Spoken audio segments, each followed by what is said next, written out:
So LIV Golf has been dealt another shocking blow, and rumors are beginning to fly that the merger with the PGA Tour is dead in the water. We're going to dive into those rumors in just a second, but first, kind of got a picture where LIV was at this moment. Arguably, they were riding as high as they've ever been coming out of the Ryder Cup. First of all, they had one of their star players, Brooks Koepka, participating in the Ryder Cup, showing much more wide acceptance of the LIV Tour and showing players on LIV that they do have the potential to make it into these international events. They're not banned or suspended from things like the Ryder Cup. Now, arguably, guys like Bryson DeChambeau and some of the other guys, could make the argument that it was tough for them to get in with only being able to perform in the majors, but it still showed some sort of validity. Double that down with this picture that Brooks Koepka posted immediately after the Ryder Cup, which just about broke the internet, something we never thought we would see. Some of the biggest and most recognizable faces on the PGA Tour wearing LIV Golf apparel in support of Brooks Koepka, and even maybe hinting and making us wonder, did some of them or are some of them going to be making the jump to LIV? We had Ricky Fowler, Max Homa in this picture. So again, just very widely validating LIV in a lot of ways. And I'm sure that Greg Norman saw this picture and was smiling ear to ear, something we never thought we'd see before. So it made me think, and it made a lot of us think, will we see a lot of big names now jump over to LIV? Here's a guy, like I said, Ricky Fowler, who I'm sure they've recruited, Max Homa, wearing LIV shirts, and you're thinking, to some extent, what do some of these guys have to lose at this point? They know the merger's on the horizon. They know the tours are coming together. So therefore, there's going to be a way for them to come together. It's not going to be the suspensions and things like that we saw before. Additionally, a lot of these guys might be thinking it's 2 more years until another Ryder Cup. Sure, the President's Cup may be in question, but if these guys are really interested in making that Ryder Cup team, they could potentially make the jump over to LIV, and by then, who knows what the status might be. They might be back together.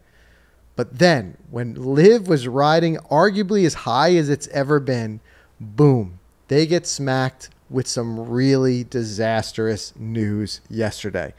The official World Golf Rankings, which has still been that one key piece of the puzzle that LIV Golf has been missing, something we talked about here on the podcast many times, they weighed in and once again denied LIV from the opportunity to get official World Golf Rankings for their players participating in their events.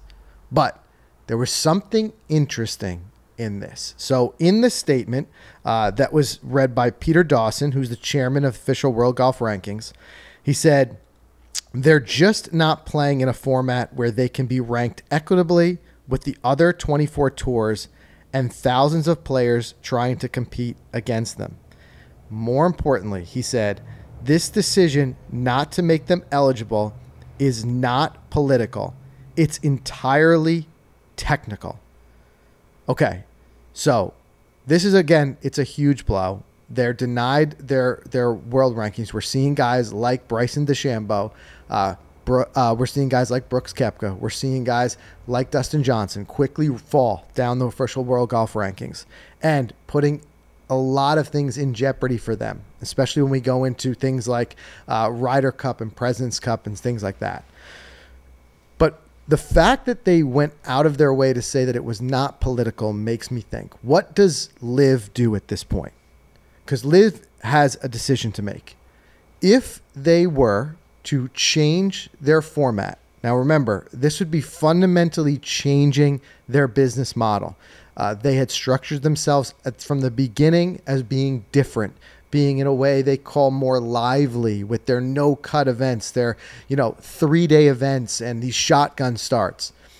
They could hold to their guns, and don't forget, LIV still holds a lot of important cards in their pocket, and the biggest one being the amount of money in the bank account that's funded by the PIF.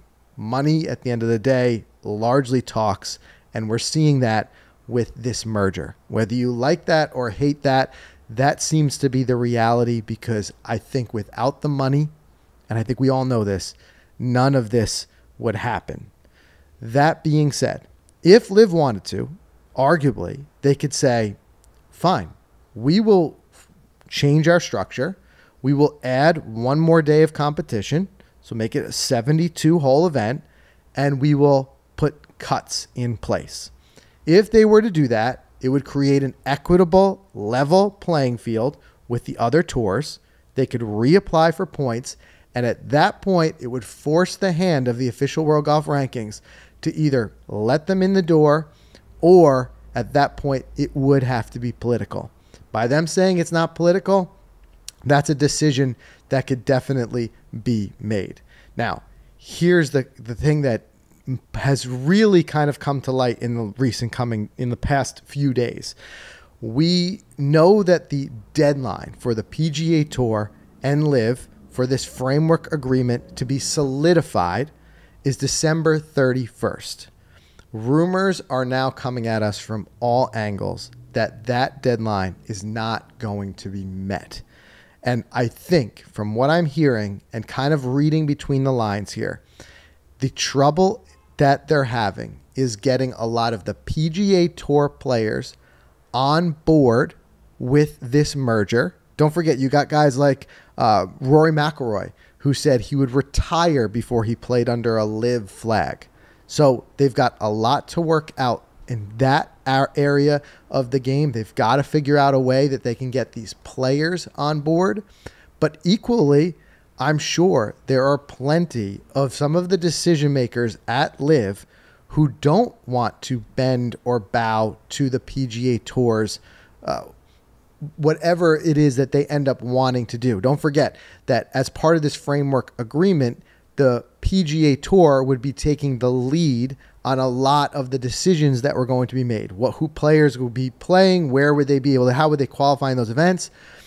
If you're on the LIV side and you realize, well, you're the one signing the big checks, I can imagine they don't want to make too many concessions. So if you put all of that into play and you think, maybe this won't happen, maybe this merger never will actually come to fruition. So there's still a lot at play here. This is not done. And don't forget, too, there's one more thing. All the congressional hearings we're seeing that are trying to put a stop to this. So I would say that this deal between the two of them is far from done. We have, however, heard, and we talked about it here on the podcast, there's been plenty of rumors about how the tours will come together. And it would be, I believe it was 12 total combined events between tours that would happen in 2025, with the tours continuing to operate separately in 2024.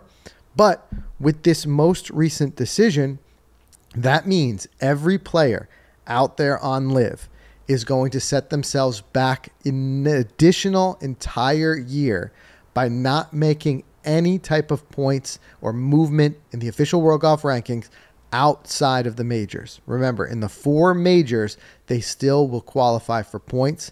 And if they can get themselves into other tours, DP World Tour, or whatever it may be, they can still make points. Additionally, if this agreement does somehow miraculously get solidified by the end of the year, and if there is a vehicle for LIV golfers to jump over and play in some PGA Tour events, they will still be able to make some points there. So ultimately what this tells us is that there are still a lot of hurdles that need to be cleared for the two of these tours to come together.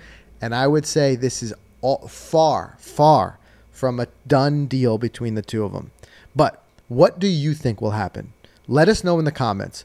Will LIV change their structure and then reapply for points at that point, almost having to be granted points because they've met all the other requirements according to what we're seeing here? Or will LIV stand its ground, continue to operate the way it operates, knowing full well that they've got very deep pockets, and those deep pockets can make a lot of change happen? In one of those possibilities being forcing and pushing this deal through with the PGA Tour, which would ultimately make all of this a moot point. There's a lot that remains to be seen, but no matter what, this is certainly one big major blow once again to LIV, and we'll just have to see how well they deal with it.